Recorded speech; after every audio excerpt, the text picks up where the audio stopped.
The current pain market is dominated by opioids and non-steroidal anti-inflammatories or NSAIDs. And while those can be effective in many cases, there are side effects associated with these drugs that limit the dose that you can use. So what we're trying to do is find targets that we believe, based on the biology of those targets, enables us to make a pain drug that has a very high level of efficacy, like an opioid, but does not have the same types of side effects, and something that would work in neuropathic pain as well as inflammatory pain. There are people in the world that don't have the ability to feel pain. They never even learn how to avoid injuries. So back in 2001, Xenon, a company in Vancouver, was studying families where individuals had complete insensitivity to pain.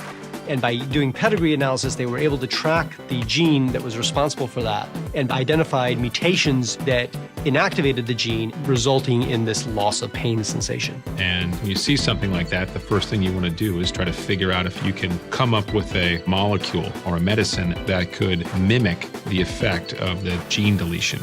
The gene that was found to be deleted is Nav1.7, one of 9 different sodium channels present in humans. The surprising thing from the human genetics was that Nav1.7 is the only sodium channel that is absolutely required for pain. So what we need to do is find a drug that will selectively inhibit Nav1.7 without inhibiting the other sodium channels, because if we did inhibit those, we could cause severe side effects.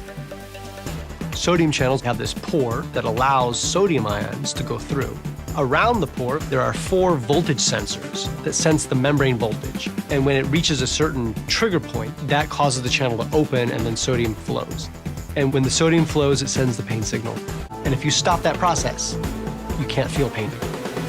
If we are successful, the way we envision how a Nav1.7 inhibitor can work. Like basically a drug that works as well as an opioid, but has minimal side effects, right?